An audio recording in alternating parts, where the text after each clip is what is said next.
Jisikia leo nilikuwa natembeana sana na bwana mdogo Tupa. Nimeona. Tupa alinitangia, alinipigia. Mdogo wangu ukielewa au? Mbona sio leo? Walipotoka Clouds. Nataka nije Bad Nation nikamwambia karibu. Familia, unaelewa vizuri. Gapa akanipigia bwana basi tena najua timu yangu bado inahitaji sana nikamwacha.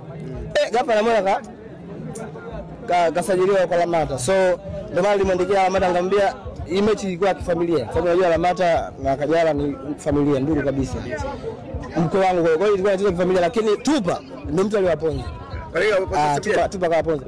Tupa alina approach hata kuja Bad Nation. Unaelewa vizuri. Na mimi nikakubaliana naye kwa sababu nimeona anapenda anachokifanya. Baadaye akaja kanizunguka kanambia sio nini kuna 1 2 3 na nini nikamwambia fresh kwa sababu hatuna pengo. Hapa naona kasajiliwa Lamata. Kwa ndo wasilangu kaja hapo ndio napiga zile ndio ule mpira ninaopiga pale. Tupa ndo kawaponza. Lakini nashukuru kwa support ambayo mmetupatia na nyinyi, salute sana. Tukutane finali Bad Nation na mtu yote hapa atakuja mbele sisi